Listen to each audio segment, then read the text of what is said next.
கோவை வளர்ச்சி திட்டம் தொடர்பாக விவாதிக்க பாஜக மாநில தலைவரும் வேட்பாளருமான அண்ணாமலை தயாரா என அதிமுக வேட்பாளர் சிங்கை ஜி ராமச்சந்திரன் சவால் விடுத்திருக்கிறார்.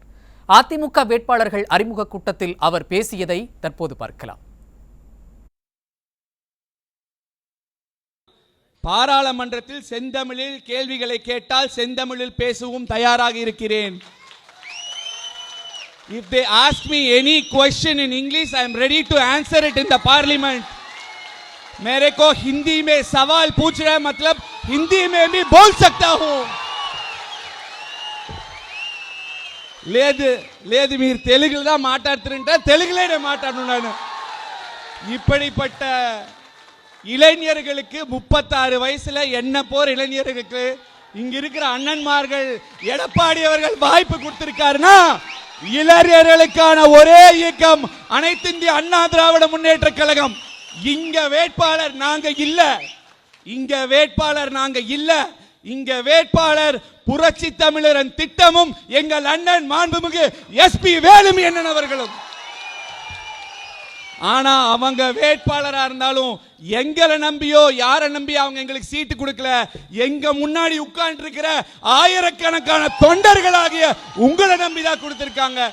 எப்ப கூப்பிட்டாலும் ஓடோடி வந்து எங்களுக்காக கண்டிப்பாக நீங்க எல்லாம் வேலை செய்யணும், நாங்க கட்சிக்காக விசுவாசமா இருந்திருக்கோம், உங்களை அணுகி இருக்கிறோம், உங்களை நம்பி இருக்கிறோம், கண்டிப்பாக அண்ணன் அவர்களின் தலைமையில் அண்ணன் கூறும் அனைத்தையும் கேட்டு மாபெரும் வெற்றியை நீங்கள் பெற்றுத்தர வேண்டும் என்று கூறி இந்த நேரத்திலே இந்த மீடியாலேயே பேசிட்டு இருக்கிறாரு அண்ணாமலை. பேரை சொல்ல வேணாம்னு நினைச்சேன், ஏன்னா அவரு தான் பயப்படுறாரு, அப்ப நம்மளும் பயப்படுறோம்னு நினைச்சிட்டு போறாரு. அவருக்கு ஒரு சவால், கோயம்புத்தூர்ல எங்க வேணா மேல போடுங்க, என்ன மொழியில வேணா பேசலாம், உங்களுக்கு தெரிஞ்ச எனக்கு தெரிஞ்ச மொழியில எத்தனை பேர் வேணா கூப்பிடுங்க, பாஜக நிர்வாகிகளை கூட கூப்பிடுங்க, கோயம்புத்தூர் வளர்ச்சிக்காக பேச நான் தயார். நீங்கள் தயாரா? தயார்னா நேரம் நாள் இடம் குறியுங்கள், வருகிறேன்.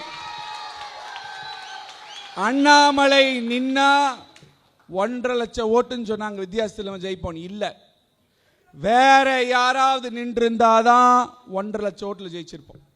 ஏன்னா கடந்த ஒரு வருஷமா புரட்சி தலைவி அம்மாவை பற்றியா இருந்தாலும் சரி, அனைத்து இந்திய அண்ணா திராவிட முன்னேற்ற கழக தொண்டர்களின் உணர்வுகளை புண்படுத்தும் அளவிற்கு நம்ம கட்சிக்கார உணர்வுகளை புண்படுத்திட்டு நம்ம கட்சி கோட்டையான கோயம்புத்தூர்ல எஸ்பி என்ன கோட்டையில வந்து நம்ம கட்சிக்காரங்க ஜெயிக்க விட்டுருமா?